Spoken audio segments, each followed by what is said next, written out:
Hi guys, welcome back, week 4. It's the second last video that I'm going to do before we get into the new season. And this week I'm going to talk about something which is quite specific to triathlon racing, and that is the mental game.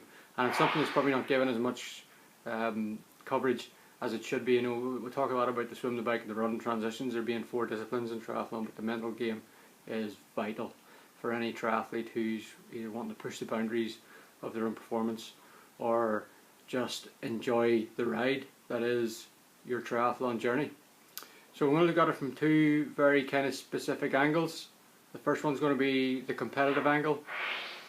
So if you're a competitive individual and you want to do well in the sport of triathlon, at some point in time you're going to have to overcome some kind of a mental hurdle. Whenever you get to the kind of business end of your race, there's going to be a mental barrier between you and your best performance that you're going to have to be able to push through. You're going to have to go to the well, and you need to be able to kind of go to the well and feel uncomfortable. The only way we can do that and cope with that stress that brings is to practice that during your training. You can only do that so much. You can't go to the well every single session. You can't go to the well for every single minute of every single session, or you'll just end up breaking down. So you have to be really, really careful with how you go about practicing this very, very, very important skill. Basically, there'll come up a critical moment in your race where this mental barrier is going to present itself to you, and it's going to come in the form of your body thinking that it can't go on any further. It can't go as fast as you've been doing for the past couple of hours, or depending on what distance of a race it is that you're doing. And this is a really critical part of your race. It's at that point that the success or failure of your race is going to become apparent, and your ability to push through that little mental barrier and go on to that next level is going to be the key here. It might well prove the difference between having a really, really, really, really great day and having a fairly average day. So it's quite important during your training for your upcoming event that every now and again during training you go to the well and practice putting that effort in, going into that extra gear and seeing how it feels whenever your body's screaming out lactate, whenever your body's screaming out looking for oxygen and you can't get the oxygen to the muscles. It's important that you practice that so that you're aware of how it feels whenever it comes race day, and when it presents itself to you on race day, then you're familiar with it, you know what it feels like, and you know what it is you have to do to get through that. So that's the competitive angle. It's really important that you practice that, especially for those high achievers that want to achieve specific times across their races, and for anyone aiming for like an age group win or an overall win. This is something that's really, really vital. So please bear that in mind as you're training for your races for next year.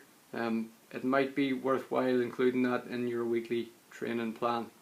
That's where a coach comes in. A coach can tell you where you need to insert those little spikes in effort, and make sure that it's safe for you to do so, and that you get the very, very most out of it.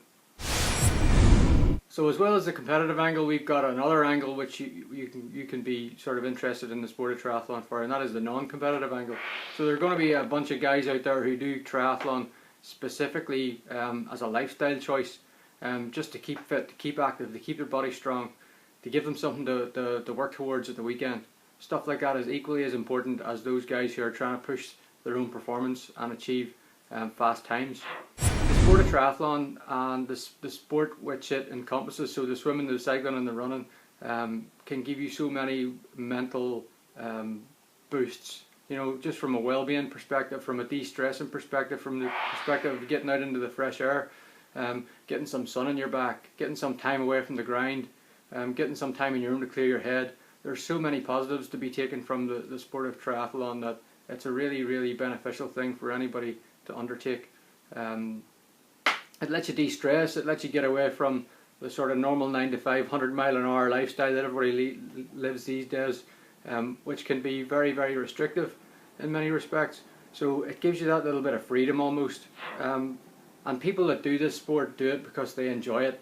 And there's an awful lot to be said for that in itself. You know, swimming's fun, cycling's fun, running is fun. All of those things are good for you. So if you're just interested in doing this as a lifestyle choice, something to keep yourself active, to keep yourself fit, to keep yourself strong, to give yourself a bit of a focus to work towards at the weekend or whatever your races are coming up, then there's so many mental benefits to be had from that also, because it gives you that wee bit of an escape from the normal stuff that goes on, which can sometimes get on top of people from a mental perspective, and it just gives you a little bit of a release at the weekend. So on the flip side of the competitive sort of angle of triathlon, we've got the non-competitive angle and all of the benefits that come with that also. So they're two very, very different elements to this one very, very important part of the sport. That's the mental game. I suppose the most important thing to say when it comes to the mental side of things is that at the end of the day we're doing this for fun. We're doing this because we enjoy doing it, and we're doing it because it gives us an awful lot back. So from when you think about it in those terms, probably the most important thing to remember is to go out there, to have fun, enjoy yourself, enjoy your body, because let's face it, when we're 70 or 80 years old, we're probably not going to be able to do this stuff anymore. So enjoy your body while you can, enjoy the sport, and enjoy the surroundings and the friends that you've made along the way. And that's equally as important as any time or training for a specific goal or a specific race or anything like that there. You can get so much more from triathlon from a mental angle, even if you're not going to be someone who's going to be pushing the boundaries of their own performance. That's it for this week. I've tried to keep it a wee bit shorter because I know that a couple of weeks ago we had a 12-minute video and not everyone has 12 minutes to listen to me rabbiting on.